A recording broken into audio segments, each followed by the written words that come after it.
আপনার বাবা আপনার বাবা তাকে শেল্টার দিচ্ছেন, এবং আপনার বাবা তাকে শেল্টার দিচ্ছেন যে ক্ষমতা খাটিয়ে, সেই ক্ষমতার নাম হচ্ছে আসিফ মোহাম্মদ সজীব ভূঁইয়া। আপনি কি একটু বলবেন যে এই একটা নৃশংস অপরাধ, আমি বাংলা ভিশনের যে কি দেখানো হয়েছে সেখান থেকে আলাদা করে আমি যতটুকু জিনিস সম্পর্কে শিওর হতে পেরেছি শুধু ততটুকু জিনিসই আপনাকে বললাম, যে তিনজন, তার হত্যা, চাঁদাবাজি, সালিশ, বাণিজ্য, ইউপি চেয়ারম্যান, সে আওয়ামী লীগ আমলে ছিল, সবটা মিলে যদি আপনি এটা বলতেন যে আপনার বাবা তাকে সেটা দিচ্ছেন হ্যাঁ। কিনা, এবং আহ, আপনি আপনার পলিটিক্যাল গেইনকে সামনে রেখে আপনার বাবা বিএনপির এগেনস্টে আওয়ামী লীগের লোকজনকে দিয়ে একটা পলিটিক্যাল একটা জায়গা তৈরি করতে চাচ্ছেন কিনা। আচ্ছা, প্রথমত হচ্ছে এই যে আমরা এই সরকার দায়িত্বে আসার পরে, তখন হাসান আরিফ স্যার দায়িত্বে ছিলেন স্থানীয় সরকার বিভাগে, তখন পৌরসভা, জেলা পরিষদ, উপজেলা পরিষদ, সিটি কর্পোরেশন, এই সবগুলো হচ্ছে ভেঙে দেওয়া হয়েছিল অধ্যাদেশ জারি করে এবং পরবর্তীতে পরিপত্র জারি করে। কিন্তু ইউনিয়ন পরিষদ ভাঙা হয় নাই। ইউনিয়ন পরিষদ ভাঙা হয় নাই এই বিবেচনায় যে এতগুলো ইউনিয়ন পরিষদে পরিচালনার মতো যথেষ্ট পর্যাপ্ত মানে প্রশাসক দেওয়ার মতো পর্যাপ্ত অফিসার আমাদের আসলে ফিল্ড পর্যায়ে নাই, সেই কারণে ইউনিয়ন পরিষদ ভাঙা হয় নাই। এবং ইউনিয়ন পরিষদের ক্ষেত্রে যারা পলাতক ছিল, যেহেতু ভাঙা হয় নাই, অধ্যাদেশ পরিবর্তন হয় নাই, সেহেতু যে কাউকে যে কোনো সময় বের করে দেওয়ার সুযোগ নাই। যারা পলাতক ছিল তাদের ক্ষেত্রে স্পষ্ট উল্লেখ আছে 60 দিন স্টেশনে উপস্থিত না থাকলে তাকে বরখাস্ত করা যাবে। সেই প্রক্রিয়ায় অনেককে বরখাস্ত করা হয়েছিল। কিন্তু শিমুল বিল্লালের ঘটনা আমি পরবর্তীতে খোঁজ নিয়ে যতটুকু জেনেছি, তিনি স্বতন্ত্র প্রার্থী হিসেবে ইলেকশন করেছেন এবং তিনি 5 আগস্টের পরে পলাতক ছিলেন না একদিনের জন্য, তিনি স্টেশনেই ছিলেন।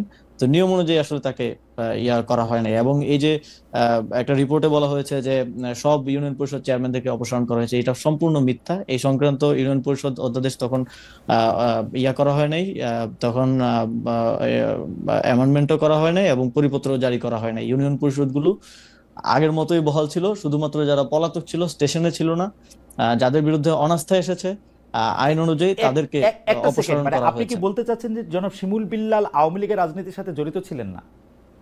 আওয়ামী লীগের রাজনীতির সাথে জড়িত ছিল কিনা আমি জানি না, হ্যাঁ। তবে স্বতন্ত্র প্রার্থী ছিল এতটুকু আমি জানি। আচ্ছা। আম, তিনি স্বতন্ত্র প্রার্থী হিসেবে নির্বাচনে জয়ী হয়েছেন যতদূর আমি জানি। ওকে। এবং শেল্টারের বিষয় যেটা বলা হয় যে ওই যে একটা ছবি দিয়ে হচ্ছে বলা হয় যে শেল্টার দেওয়া হচ্ছে, ওই ছবিটা কিন্তু ওই ঘটনারও আরো অনেকদিন আগের। এবং ছবিটা দেওয়ার সময় খুব ক্লেভারলি ওই যে নিচে যে ডেট লেখা থাকে, অনেক ফোন দিয়ে ছবি তুলে ডেট লেখা থাকে, ওই ডেট এন্ড টাইমটা আসলে কেটে দেওয়া হয়েছে। আমার কাছে ওই ডেট এন্ড টাইম সহ ছবিটা আছে। হুম। তো আহ এখানে একটা পারসেপশন তৈরি করা হয়েছে এই জায়গা থেকে। তো ঘটনা আমি স্থানীয় প্রশাসন, পুলিশ সবার সাথে কথা বলে যতটুকু জেনেছি, এই ঘটনাটা যেদিন ঘটে এবং বাদীর স্টেটমেন্টও আমি পেয়েছি যে যিনি ভিকটিম তিনিও বলেছেন যে আগের রাতে 2টায় ওইখানকার যিনি বিএনপির উপজেলা যুগ্ম আহ্বায়ক এবং ওই ইউনিয়ন পরিষদের সাবেক চেয়ারম্যান, হুম। তার বাসায় ওই বৈঠকটা হয়, যে বৈঠকে আসলে হত্যার বা হামলা করার সিদ্ধান্ত হয়েছিল। শাহ আলম, তিনি হুম। কিছুদিন আগে অ্যারেস্ট হয়েছেন। ওই বৈঠকে এখন যাকে আওয়ামী লীগের চেয়ারম্যান বলা হচ্ছে শিমুল বিল্লাল, তিনিও উপস্থিত ছিলেন ওই বৈঠকে। ওই ওয়ার্ডের মেম্বার উপস্থিত ছিল, ওই এলাকাবাসীর যারা মাথা আছে সবাই উপস্থিত ছিল। রাত 2টা বাজে বৈঠক হয়। এইটা কিন্তু হচ্ছে বাদীর স্টেটমেন্ট, আমার কাছে স্টেটমেন্ট অডিও রেকর্ড আছে। এটা বাদী নিজে বলছেন যে ওই বাসায় বৈঠক করে হত্যার সিদ্ধান্ত হয়। এবং প্রথম 15 দিনের বক্তব্য যদি দেখেন, ভিকটিম ফ্যামিলির কোথাও আমার নাম কিংবা আমার বাবার নাম নাই। এবং যেই ব্যক্তি এই ঘটনায় তার স্ত্রী হারিয়েছে, 2 সন্তান হারিয়েছে, তার স্টেটমেন্ট আছে, ছোটখাটো মিডিয়াতে এসেছে, যে তিনি বলছেন যে তাদেরকে এই ঘটনা ঘটার পরে বিএনপির নেতাকর্মীরা তাদের বাসায় যান, তাদেরকে নানাভাবে চাপ প্রয়োগ করেন, কুপরামর্শ দেন, উপদেষ্টার বাবা এবং উপদেষ্টার নাম মামলায় অন্তর্ভুক্ত করতে বলেন, কিন্তু তারা সেটাতে আপত্তি দেন এবং সেটা তারা করেননি।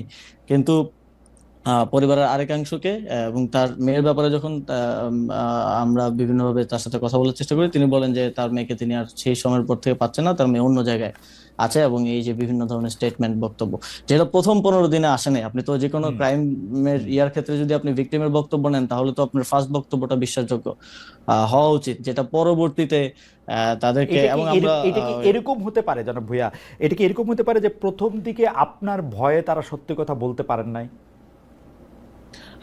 আমার ভয়, তো প্রথম দিকে যদি আমার ভয়ে না বলতে পারে, পরে কিভাবে তাহলে বলতেছে? অনেক কষ্টে তো সাহস সঞ্চয় এটা করেছে। এবং এবং না, এখানে যদি যার স্ত্রী মারা গেছে, হুম। যার 2 সন্তান মারা গেছে এবং উনি সেখানে থাকলে উনিও হয়তো মারা যেতে পারতেন, হুম। তিনি বলছেন যে তাদেরকে চাপ প্রয়োগ করা হয়েছে। এই ভিডিওটা আছে, আমি প্লে করে আপনাকে শোনাতে পারি, যে আচ্ছা। তাদেরকে চাপ প্রয়োগ করা হয়েছে, তাদেরকে কুপরামর্শ দেওয়া হয়েছে যেন তারা আমাদের নাম অন্তর্ভুক্ত করেন, কিন্তু তারা সেটা প্রাথমিকভাবে রিফিউজ করেছেন। ওকে। তার নিজের স্টেটমেন্ট আছে। ওকে। আমার মনে হয় যে আমরা আরেকটু অন্য জায়গায় যাই।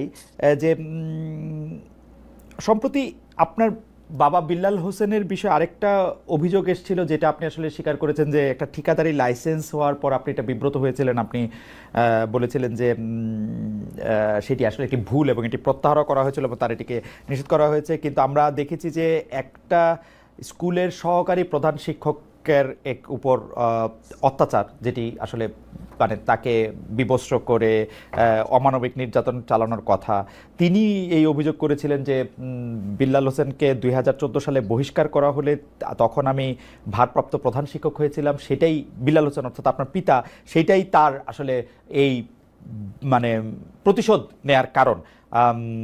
এইটার সম্পর্কে আপনি একটু কিছু বলবেন যে এইটার বিষয়টা কি? হ্যাঁ ভাই, প্রথমত ওই রিপোর্টে তো খুব সুন্দর করে দেখানো হয়েছে, কান্নাকাটি সহ ইমোশন দিয়ে ইয়া করা হয়েছে। তো আমার কাছে এখানে পেপারেই আছে যে এই যে বহিষ্কারের কথা যেটা বলা হচ্ছে, এটা হচ্ছে বাবার স্বাক্ষর নকল করে, এবং হাইকোর্টের ভার্ডিক্ট আছে যে এই স্বাক্ষরটা নকলকৃত। এটা টেকনিক্যাল অ্যাসেসমেন্ট করে ভার্ডিক্ট দেওয়া হয়েছে। স্বাক্ষর নকল করে একটা পদত্যাগ পত্র, মানে অব্যাহতি পত্র, যে অন্যত্র চাকরি হয়েছে বিধায় আব্বু হচ্ছে যে প্রধান শিক্ষকের পদে অব্যাহতি এবং ছাড়পত্র প্রসঙ্গে এই যে আমার কাছে এটা আছে, যে স্বাক্ষর নকল করে ওনাকে আসলে বহিষ্কার করা হয়েছে, যদিও সেখানে বলা হয়েছে যে অর্থ আত্মসাতের কারণে বহিষ্কার করা হয়েছে। আমার কাছে হাইকোর্টের এখানে ভার্ডিক্টও আছে এবং শিক্ষা বোর্ডের ভার্ডিক্ট আছে। এটা ওই সময় তো আর আমি উপদেষ্টা ছিলাম না, যে ওই সময়ের ভার্ডিক্ট আছে যে এটা স্বাক্ষর নকল করে তাকে তার পদ থেকে সরানো হয়েছে, এবং এটা তখনকার সহকারী প্রধান শিক্ষক হওয়ার জন্য এবং তখনকার ম্যানেজিং কমিটির সভাপতি তার কিছু কথা না শোনার জন্য এই ষড়যন্ত্রটা তখন করা হয়েছে। এবং আমার কাছে এই তখন, এবং এই যে শিখারানী যার কথা বলা হচ্ছে, তিনিও 4 বার বহিষ্কৃত হয়েছেন। 4 বার, একবার না 4 বার, এবং 4 বারের মধ্যে 3বারই ওই সময়কার যিনি ম্যানেজিং কমিটির ডিরেক্টর মানে সভাপতি মোহাম্মদ আলীর দ্বারা 3বার তিনি ইয়া হয়েছেন। পরবর্তীতে তাদের মধ্যে বোঝাপড়া হয়েছে এবং তারা বাবার বিরুদ্ধে এটা করেছে, যদিও হাইকোর্টের রায় একবার না, ওকে। যখন শিক্ষা বোর্ড আব্বুকে পুনর্বহাল করলো ওরা সেটা মানলো না। আপনার কাছে কি মনে হয় যে এই যে একটা ষড়যন্ত্র, বা আপনি যেটাকে বলছিলেন যে এইভাবে সাজানো গোছানো জিনিস, এটার কারণ কি? জনাব বিল্লাল সাহেব কি রাজনীতিতে ওখানে সক্রিয়, নাকি তিনি রাজনীতি করবেন, নাকি আপনি উপদেষ্টা হওয়ার পরে আপনার এই জায়গার শত্রু বেড়েছে বলে আপনি মনে না, করেন? এটা আমি মুরাদনগরের বিষয়ে যদি বলি, মুরাদনগরের ইয়াটা ছিল নির্বাচন করা কিংবা রাজনীতি করার জায়গা থেকে না। কারণ মানে আমি যদি রাজনীতি করিও, আমার মানে রাজনীতির সেন্টারটা মুরাদনগর হওয়াটা আমার জন্যই আরো নেগেটিভ। কারণ যোগাযোগ থেকে শুরু করে সময়, কারণ আমি পলিটিক্স করলে আমি ন্যাশনাল জায়গা থেকে, ন্যাশনাল অ্যাপ্রোচ থেকে করবো, আমি তার স্থানীয় পর্যায়ের নেতা হিসেবে রাজনীতিটা করব না। তো সেই জায়গা থেকে আমার জন্য তো ঢাকা সুইটেবল পজিশন। তো আমি মুরাদনগরে মূলত আমার ইয়া ছিল যে, আপনি জানেন যে বিগত আওয়ামী লীগের সময়ে কুমিল্লার যেই অঞ্চলগুলো বিশেষ করে বিরোধী পক্ষের বিএনপি বা জামাত অধ্যুষিত, সেই অঞ্চলগুলোতে উন্নয়ন কার্যক্রম হয় নাই বললেই চলে। এবং আমার এখানে আমি এসে দেখলাম যে অনেকগুলো কাজ স্যাংশন হয়ে আছে, বরাদ্দ আছে, কিন্তু সেগুলোর কাজগুলো আসলে শুরু করা হয় নাই ওই আঞ্চলিক বৈষম্যের কারণে। আমি সেই কাজগুলা আসলে করতে চাইছি এলাকায়, এবং ওই সংক্রান্ত যেই কার্যক্রম সেটার সাথেই ঠিকাদারি ছিল। নিয়ে মানে মূল ব্যাপারটা কি ঠিকাদারি সংক্রান্ত টাকা পয়সা? ঠিকাদারি সংক্রান্ত কিছুই না এখানে। আসলে যেই লাইসেন্সটা বাবা করেছিলেন সেটা ছিল জেলা পর্যায়ের একটা লাইসেন্স। এটা মানে অত বড় লাইসেন্সও না, যেটা আসলে এক্সিএন কর্তৃক মানে জেলা ইঞ্জিনিয়ার যিনি থাকে স্থানীয় সরকার, তিনি এটা দিয়েছেন, এবং সেটা আমি অবগত ছিলাম না। রিপোর্ট করার আগে আমাকে সাইর ভাই নক দিয়েছিলেন যে এরকম একটা বিষয় আমি পাইছি, এইটা তুমি জানো কিনা। পরে আমি খোঁজ নিয়ে জানলাম যে এটা সত্য, এবং আমি ওনাকে বলার পরে উনি রিপোর্ট করলেন, এবং পরের দিন যথারীতি আমি সেটা, যেহেতু আমি এখানে দায়িত্বে থাকা অবস্থায় এটা স্বার্থের সংঘাত হয়, সেই জায়গা থেকে এটা ইয়া করা। কিন্তু এটা যদি আমার বাবা না হয় অন্য যে কেউ করার, তো এটা তার মানে স্বাধীনতা আছে, যে কোনো ব্যক্তি হিসেবে তো ব্যবসা করার স্বাধীনতা আছে। কিন্তু আমি এখানে দায়িত্বে থাকা অবস্থায় এটা অবশ্যই স্বার্থের সংঘাত।